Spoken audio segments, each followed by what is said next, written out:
નમસ્કાર વિદ્યાર્થી મિત્રો, આજે આપણે યુનિટ 2માં use of phrasal prepositions and verbs એ ટોપિક વિશે ભણીશું.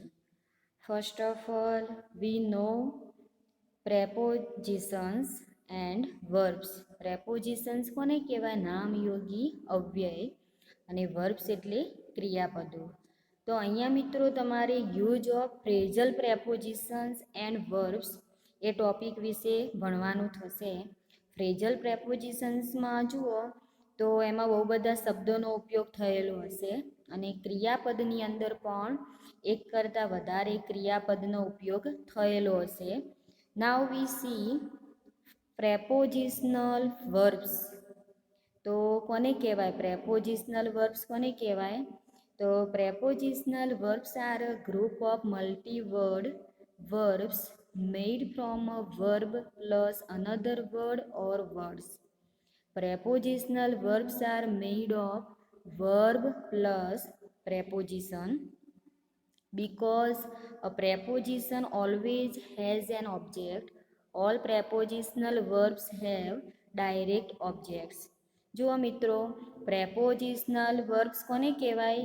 કે શબ્દોનું ગ્રુપ હોય, એક કરતાં વધારે શબ્દોનો ગ્રુપ હોય, અને એના પહેલાં ક્રિયાપદનો ઉપયોગ થતો હોય તો એને પ્રેપોઝિશનલ વર્બ્સ કહીશું. Now we see phrasal verbs. Phrasal verbs કોને કહેવાય જોઈએ? Phrasal verbs are a group of multi word verbs made from a verb plus another word or words. Phrasal verbs are made of verb plus adverb.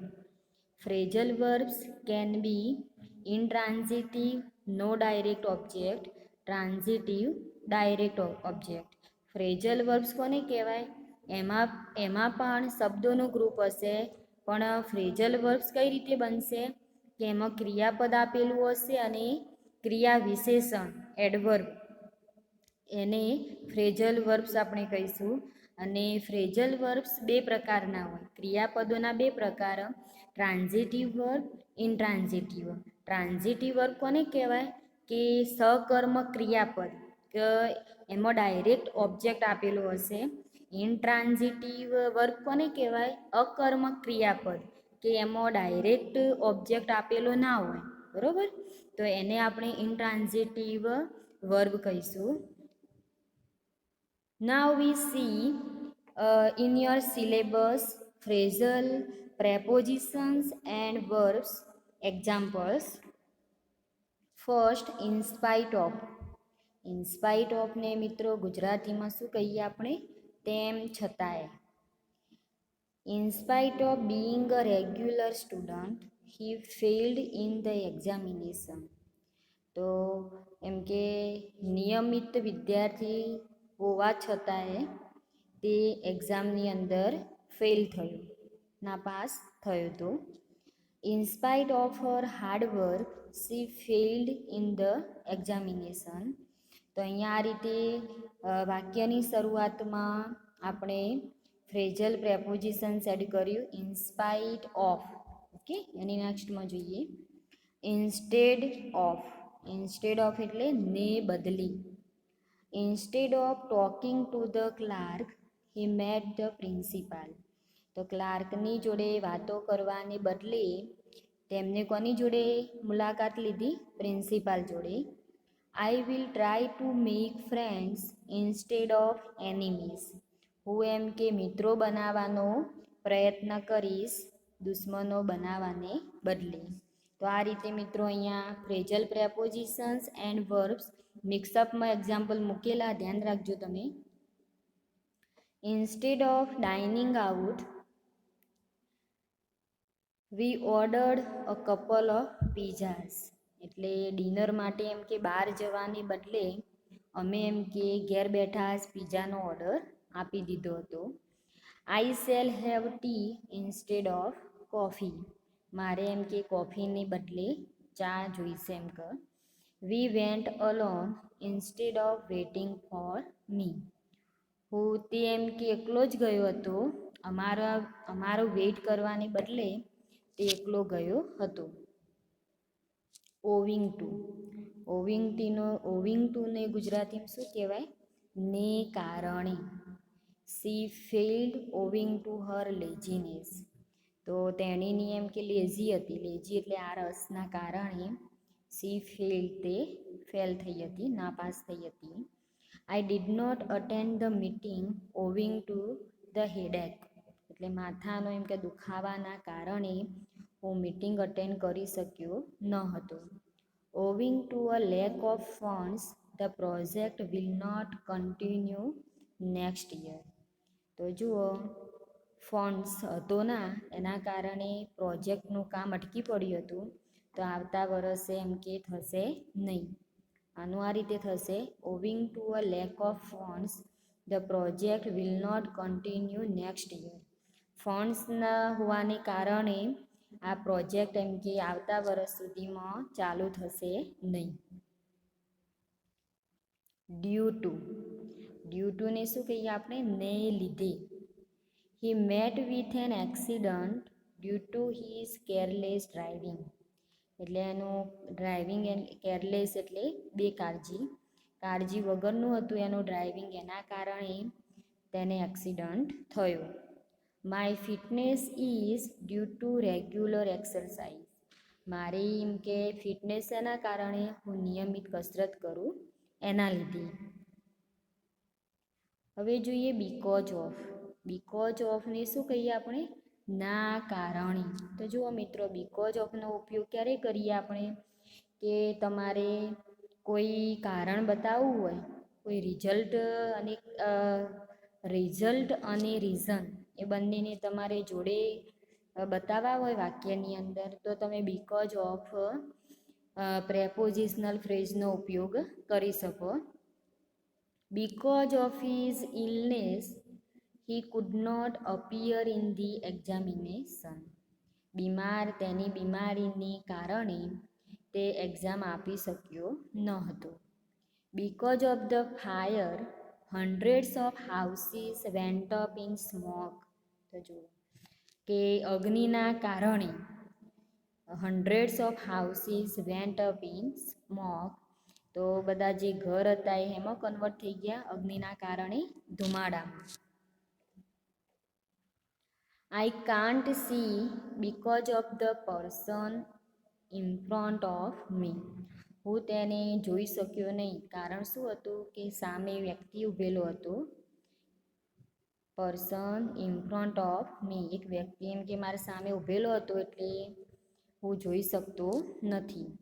She was forced to retire early from teaching because of ill health. તેણીની એમ કે હવે નિવૃત્તિનું એમ કે વહેલેથી વિચારી રહી. જુઓ, She was forced to retire early from teaching because of ill health. એટલે એનું સ્વાસ્થ્ય એમ કેટલું બધું સારું રહેતું નહીં, તો હવે એને એક એને પોતે એમ કે હવે ફોર્સ્ડ શું થયું એનું? ટુ રિટાયર એટલે નિવૃત્તિ માટે વહેલેથી એમ કે એના ટીચિંગ ફિલ્ડ જે હતું એમાંથી એને ફોર્સ એમ કે થયો. Okay. He failed in the exam because of his very careless. તેના બેકાળજીને કારણે તે એક્ઝામની અંદર નાપાસ થયો હતો. Now we see with a view to. તો જુઓ, વિથ અ વ્યૂ ટુને શું કહીએ આપણે? ના હેતુથી. She worked hard with a view to getting first class. તેણીએ સખત મહેનત કરી હતી. કયા હેતુથી? સારું એવું રિઝલ્ટ મેળવવાના હેતુથી. ટુ ગેટિંગ ફર્સ્ટ ક્લાસ મેળવવા માટે. The house has to be rearranged with a view to child safety. ઘરને એમ કે ફરીથી રીઅરેન્જ કરવામાં આવ્યું હતું, ગોઠવવામાં આવ્યું હતું. કયા હેતુથી? ટુ ચાઇલ્ડ સેફ્ટી, ચાઇલ્ડના સલામતી માટે. We bought the house with a view to retiring there. અમે એમ કે નવું ઘર ખરીદ્યું હતું. કયા હેતુથી? રિટાયરિંગ ધેર એટલે નિવૃત્ત થવાનું જ હતું ત્યાં, તો એ હેતુથી અમે નવું ઘર ખરીદ્યું હતું. ઓન એકાઉન્ટ ઓફ જોઈએ. ઓન એકાઉન્ટ ઓફ એટલે ના કારણે. Many rivers overflowed on account of heavy rain. જુઓ તો અહીંયા પણ કારણ માટે વપરાયું ઓન એકાઉન્ટ ઓફ ના કારણે. બરાબર, બધી નદીઓ એમ કે ઓવરફ્લોડ ઉભરાઈ ગઈ શેના કારણે? વધારે વરસાદના કારણે. He could not come on account of his illness. તે આવી શક્યો ન હતો. શું કારણ હતું? એની બીમારી. તેની બીમારીના કારણે તે આવી શક્યો ન હતો. અકોર્ડિંગ ટુ જોઈએ મિત્રો. અકોર્ડિંગ ટુને શું કહીએ આપણે? ના મત પ્રમાણે. તો according to kids a thing of beauty is a joy forever. તો કિડ્સના મત પ્રમાણે, કિડ્સ એ ઇંગ્લિશ પોએટનું નામ મિત્રો. પોએટ્રીમાં સારા એવા માસ્ટર હતા એ. તો અહીંયા અને બ્યુટી ઓફ નેચરના એમને બહુ બધા વખાણ કરેલા એમના વર્ક્સમાં. તો જુઓ, a thing of beauty is a joy forever. તો એમ કે દરેક વસ્તુની જે સુંદરતા હોય એ હંમેશા કેવી હોય? આનંદદાયક હોય છે એમ કહે. Shiv always did everything according to the rules. બરાબર, તો જે તે રૂલ્સ હોય એના પ્રમાણે શિવ એમ કે બધું જ કામ વ્યવસ્થિત રીતે કરે છે. ઓલવેઝ કાયમ માટે કામ કરે છે. I cooked the rice according to the directions on the box. એટલે બોક્સની અંદર જે પ્રમાણે બતાવ્યું હોય એ પ્રમાણે એમ કે હું ભાત બનાવતો હતો. He was paid according to how quickly he worked. આમાં પણ મિત્રો અકોર્ડિંગ ટુ એ પ્રેપોઝિશનલ ફ્રેઝ વપરાયું. એની નેક્સ્ટમાં according to my mother I should be married by now. મારા મમ્મીના કહ્યા પ્રમાણે એમ કે મારે એમ કે હવે મેરેજ કરવા જોઈએ. According to the rules we get to know everything. આમ તો રૂલ્સ પ્રમાણે અમારે એમ કે બધું જ મેળવવું. કેવી રીતે? હા, we get to know everything. તો એ અમારે જાણવું જોઈએ. જે મેળવવાનું હોય એ અમારે એમ કે જાણવું જોઈએ. હવે જોઈએ in order to. In order to એટલે ના હેતુથી. વી ઈટ ઇન ઓર્ડર ટુ લાઈવ. આપણે કેમ જમીએ? જીવવા માટે જમીએ. વી ઈટ ઇન ઓર્ડર ટુ લાઈવ. આપણે એમ કે જીવવા માટે જમીએ છીએ એમ કહો, ખાઈએ છીએ. C worked hard in order to pass. તેણીની સખત મહેનત કરે છે. કયો હેતુ એનો? પાસ થવા માટે. I went to his office in order to meet him. હું એની ઓફિસમાં ગયો હતો. કયા હેતુથી? તેને મળવા માટે. Now we see give in. Give in એ ગુજરાતીમાં શું કહેવાય? તાબે થવું. Okay. The rebels were forced to give in. એની નેક્સ્ટમાં you must give in your examination papers now. તમારે બધા હવે જે એક્ઝામના પેપર આવે એ આપી દેવા જોઈએ. તો અહીંયા ગીવ ઇન એટલા માટે વપરાયું. This government will not give in to terrorism. આ સરકાર એમ કે આતંકવાદ જે હોય એને તાબે થશે નહીં. Don't give in. તાબે થવું જોઈએ નહીં. ડોન્ટ ગીવ ઇન એટલે તાબે ના થાવ એમ. He was compel to give in.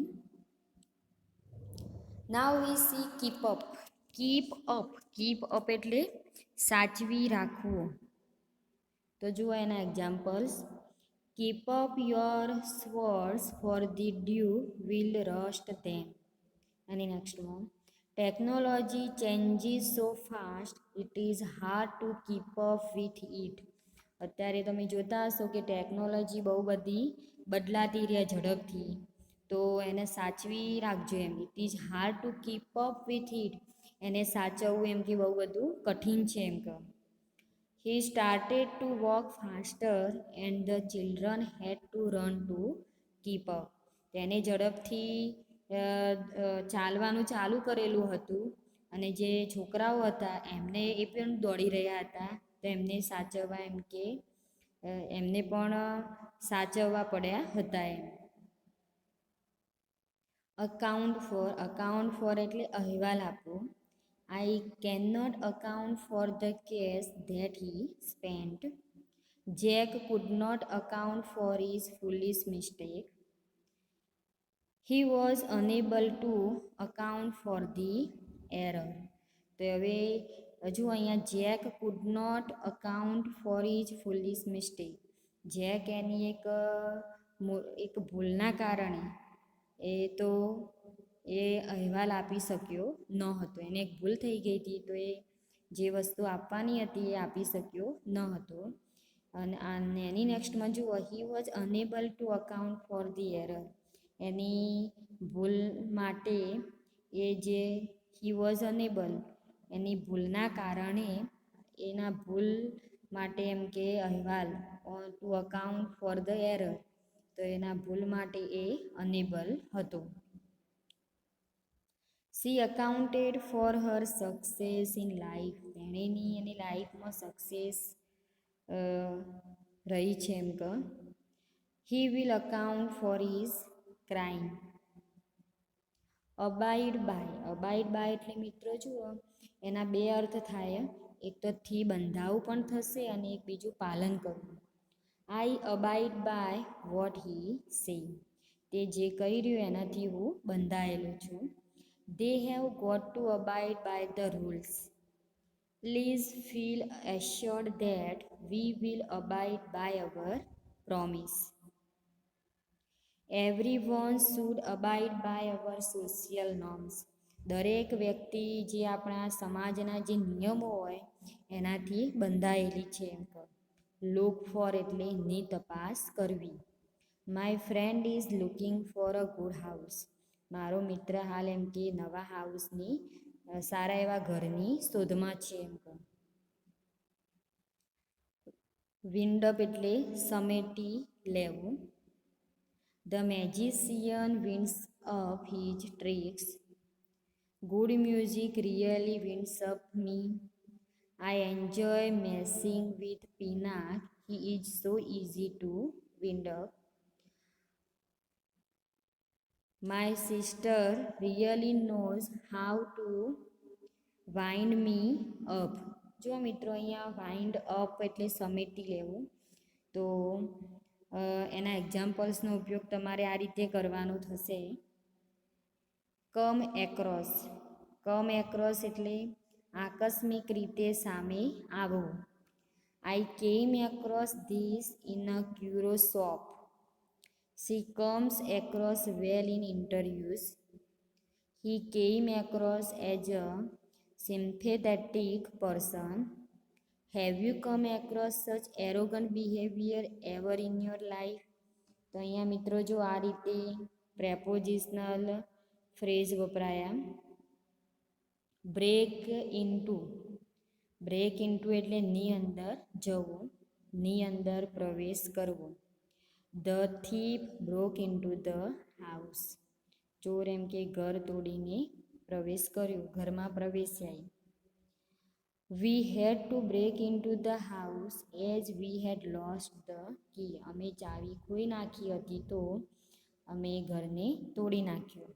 Break into એટલે અહીંયા તોડવાના અર્થમાં બ્રેક ઇન્ટુ વપરાયું, અને ની અંદર પ્રવેશ કરવો એ એનો અહીંયા ઉપયોગ થશે.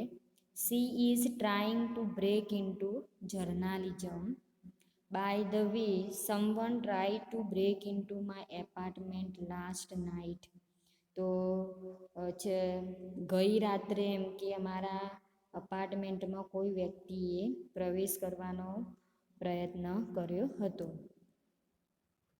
લુક ફોરવર્ડ ટુ એટલે પૂર્વધારણા કરવી. તો જુઓ, we are looking forward to seeing you again. એની નેક્સ્ટમાં પુટ ઓફ એટલે મુલતવી રાખવું. Do not put off tomorrow what you do today. એટલે જુઓ, તમે જે આજે કામ કરવા માગતા હોય એ આજે કરી દો, એમ કે કાલ માટે એને મુલતવી ના રાખો. આજનું કામ આજે જ કરો એવો મિનિંગ થશે આમાં. Please put of your shoes before you enter into the office. તો તમે ઓફિસમાં દાખલ થાઓ એના પહેલાં તમારા શૂઝ એમ કે બહાર કાઢો. મહેરબાની કરીને એમ કહો તમારા શૂઝ બહાર મૂકો એમ. તો આ રીતે અહીંયા પ્રેપોઝિશનલ ફ્રેઝ વપરાશે. Set out. હવે સેટ આઉટનો અર્થ શું થશે? મુસાફરી શરૂ કરવી. They set out in the early morning. The two friends set out on a long journey. આમાં મિત્રો તમને ખબર પડી જ જશે વાક્યની અંદર કે સેટ આઉટનો ઉપયોગ કઈ રીતના કરેલો. રન ઇનટુ એટલે ને સાથે અથડાવવું. The bus got out of control and ran into a wall. Bus હતી એનો કંટ્રોલ ખોઈ નાખ્યો તો સીધી કયો અથડાઈ? દિવાલે અથડાવી. લુક આફ્ટર એટલે ની કાળજી લેવી. The mother looks after her children. Bring up એટલે ઉછેરવું. She has brought up 5 children. તેણીએ 5 બાળકોને મોટા કર્યા હતા. અહીંયા ઉછેર કર્યો હતો. ગેટ ઓફ એટલે નીચે ઉતરવું. I am getting off the train at the next stations. Okay. Cut down.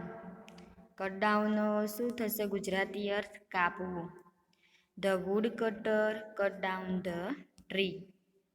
Fall through. Fall through એટલે જુઓ his scheme fell through. Fall through એટલે નિષ્ફળ જવું. Work out. The details have not yet been worked out. Work out એટલે જે તમારું કામ હોય અને બહાર તમે જે પ્રેઝન્ટ કરો એના માટે વર્કઆઉટ વપરાય. The silver mine is now worked out. Shut down. શટડાઉનનો મતલબ થશે બંધ કરવું. They shut down their factory. People shut down their shops to oppose the government policies. તો સરકારની જે યોજનાઓ હતી બરાબર, જે સ્કીમ હતી એનો વિરોધ કરવા માટે લોકોએ એમની દુકાનો બંધ કરી દીધી. હેન્ડ ઓવર એટલે આપવું. In ancient India knowledge was handed over by oral tradition. જુઓ એમ કે આપણું જે પ્રાચીન ભારતનું નોલેજ રહ્યું બરાબર, આપણી જે ભારતીય સંસ્કૃતિ રહી કેવી એ પ્રાચીન, તો પેઢી દર પેઢી આપણને આપે જાય. તો એના માટે આ હેન્ડ ઓવર અહીંયા આ રીતે પ્રેપોઝિશનલ ફ્રેઝ વપરાયું આમાં. People handed the criminal over to the police. લોકોએ પોલીસના હાથમાં એમ કે ક્રિમિનલ છોપ્યો. બરાબર, જે ગુનેગાર હતો એને પોલીસના હાથમાં એમ કે આપ્યો. Pull down. પુલ ડાઉનનો ગુજરાતી અર્થ શું થાય મિત્રો? તોડી પાડવું. They pulled down an old house. તેઓએ એમનું જે જૂનું ઘર હતું એને તોડી પાડ્યું હતું, તોડી નાખ્યું. Terrorist pull down the world trade centre. આતંકવાદીઓએ વર્લ્ડ ટ્રેડ સેન્ટરને તોડી નાખ્યું હતું. તો એના માટે પણ આ રીતે મિત્રો ફ્રેઝલ પ્રેપોઝિશન્સ એન્ડ વર્બ્સનો ઉપયોગ થશે. તો અહીંયા મિત્રો તમારો જે યુનિટ 2 હતું એના 3 ટોપિક અહીંયા પૂરા થાય છે. હવે બીજા જે નેક્સ્ટ ટોપિક તમારા હશે એ આપણે નેક્સ્ટ લેક્ચરમાં જોઈશું. Thank you.